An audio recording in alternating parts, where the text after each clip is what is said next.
But love. But love. I mean, you have to love your old man. I mean, after you're born, it's not like you get a choice. Nobody wants to see their old man breathing out of some tank and going into the hospital to die sky high on morphine, and he's not eating a bite of that red-flavored Jell-O they serve for dinner. Stop me if I already told you this one, but my old man gets that prostate cancer that's not even like cancer because it takes 20, 30 years before we even know he's so sick. And the next thing I know is I'm trying to remember all the stuff he's ever taught me. Like if you spray some WD-40 on the shovel blade before you dig a hole, the digging will go a lot easier.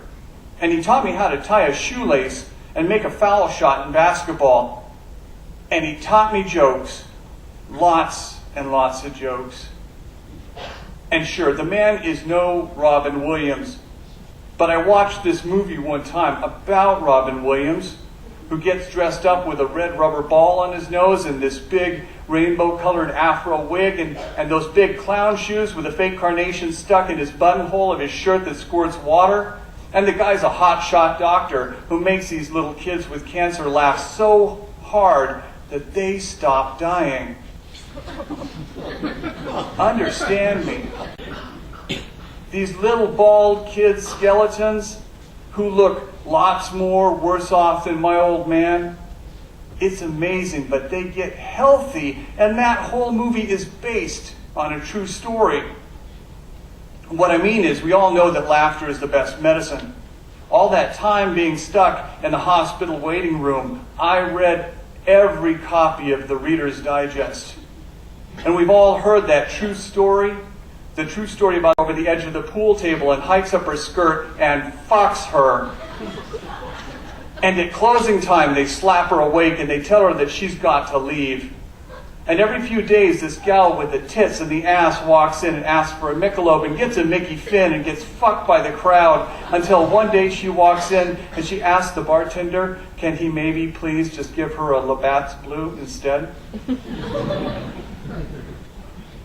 Granted, I have not landed this particular shaggy dog story since I was in the first grade, but my old man used to love this next part. The bartender smiles so nice and says, "What? You don't like Michelob no more?" And this real looker, she leans over the bar all confidential and she whispers, "Just between you and me," she whispers, "Michelob makes my pussy hurt."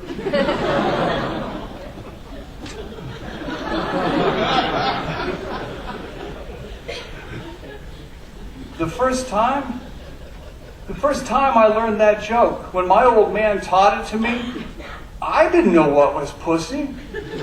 I didn't know Mickey Finn. Until tonight, I didn't even know what Labatt's Blue was. I didn't know what folks meant when they talked about fucking, but I knew that all of this talk made my old man laugh.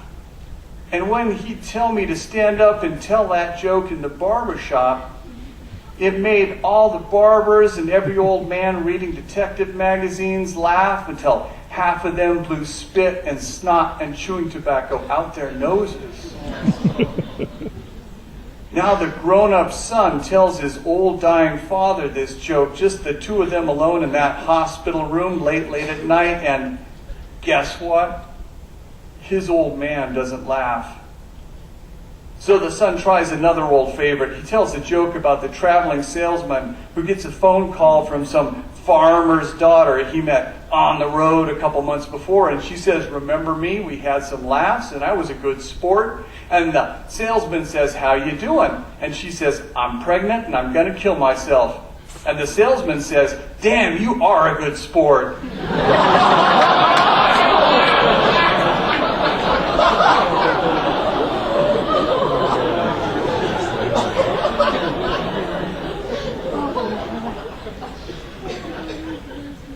At 7 years old, I could really put that joke over. But tonight the old man is still not laughing. How I learned to say I love you was by laughing for my old man, even if I had to fake it. And that's all I want in return. All I want from him is a laugh, just one laugh. And he's not coming across with a giggle, not a snicker, not even a groan. And worse than not laughing, the old man squints his eyes shut, tight, and opens them brimming with tears.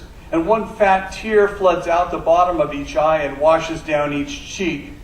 The old man's gasping his big, toothless mouth like he's screaming or panting, but can't do neither, crying big tears down the wrinkles of both cheeks, just soaking his pillow. So this kid, who's nobody's little kid, not anymore, but who all he knows to do is tell these stupid jokes, he reaches into his pants pocket and takes out a fake plastic carnation flower that just for laughs sprays water all over this old crybaby's face. The kid tells about the Polak who's carrying a rifle through the woods when he comes across a naked gal laying back on a bed of soft green moss with her legs spread. And this gal is a real looker. And she looks at the Polak and his gun and she says, "What you doing?" And the Polak says, "I'm hunting game."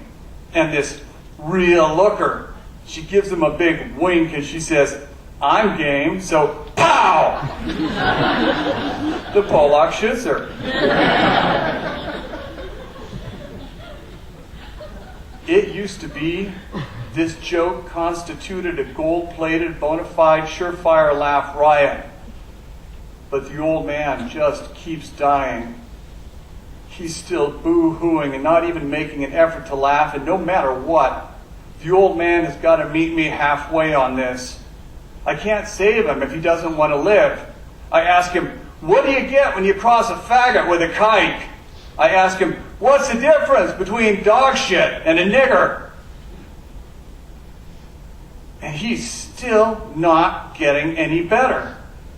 I'm thinking maybe the cancer's got into his ears with the morphine and what all. It could be that he can't hear me. So just to test, can he hear me? I lean into his old crybaby face and I ask, "How do you get a nun pregnant?" Then more loud, maybe too loud for this being a mackerel snapper hospital, I yell, "You fuck her!"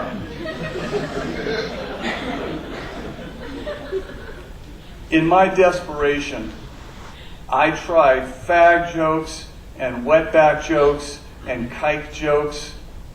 Really, every effective course of treatment known to medical science. And the old man is still slipping away. Laying here in this bed is the man who made everything into a big joke.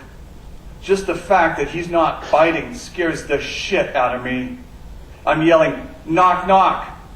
And when he says nothing in response, it's the same as him not having a pulse. I'm yelling, "Knock, knock." I'm yelling, "Why did the existentialist cross the road?" And he's still dying. The old man is leaving me, not knowing the answer to anything. He's abandoning me while I'm still so fucking stupid. In my desperation, I reach out and take the limp blue fingers of his cold, cold dying hand, and he doesn't flinch, not even when I grind a joy buzzer against the blue skin of his ice-cold palm. I'm yelling, "Knock, knock." And nothing kills a joke faster than asking my old man to explain himself. But I'm yelling, "Why'd the old lady walk out on her laugh-a-minute funny man jokester husband and her 4-year-old kid?" And laying there in that bed, my old man, he stops breathing. No heartbeat. Totally flatlined. So this kid who's sitting bedside in this hospital room late at night, he takes the joke equivalent of those electric paddles doctors use to stop your heart attack, the hee-haw equivalent of what a paramedic, Robin Williams, would use on you in some clown emergency room, a kind of Three Stooges defibrillator.